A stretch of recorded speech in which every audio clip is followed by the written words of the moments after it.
मी मगाशीच सांगितलं की कुठलंही ऑपरेशन टायगर हे राज्यात होत नाही।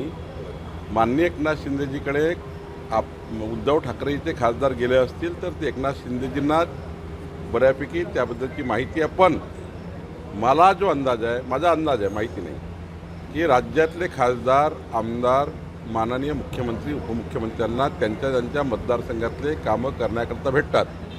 उद्धवजीकडे काही खासदार एकनाथजीला भेटले असतील, देवेंद्रजीला भेटले असतील, काही माझ्याकडे येतात। याचा अर्थ असा नाही की ते ऑपरेशन टायगर होणार आहे ना ऑपरेशन काही अजून होणार आहे। मला याच्यातलं काही असं वाटत नाही। मला वाटतं की विकासाच्या कामाकरता एकामेकाशी चर्चा होत असतं, भेट होत असतं, एकत्रित आपण बसतो। राज्याची संस्कृती आहे की राज्य असंच आहे आपलं की कुणाही निवडून आल्यानंतर कुणाकडे जाता येतं, कुणाकडे काम करून घेता येतं, आपल्या भागाच्या डेव्हलपमेंटचे विषय सोडवता येतात। त्यामुळं त्या अर्थाने गेले असतील। उद्धव ठाकरेचे खासदार हे नाराज पण आहे अशी पण चर्चा आहे आणि चर्चा काही असू शकते, पण मला हे उद्धवजीला माहीत असेल नाराज आहे की नाही आहे। आणि एकनाथजीकडे गेले असतील तर विकासाकरता गेले असतील।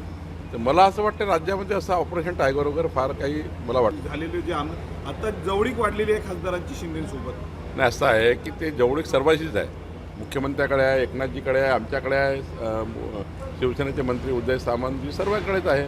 आपापल्या कामात सर्व भेटतात। मलाही त्या ठिकाणी आता परवा बळवंत वानखेडे आपल्या DPCत भेटले होते। याचा अर्थ काही पुढे पक्षासाठी असं नाही, आपला कामासाठी भेटतात।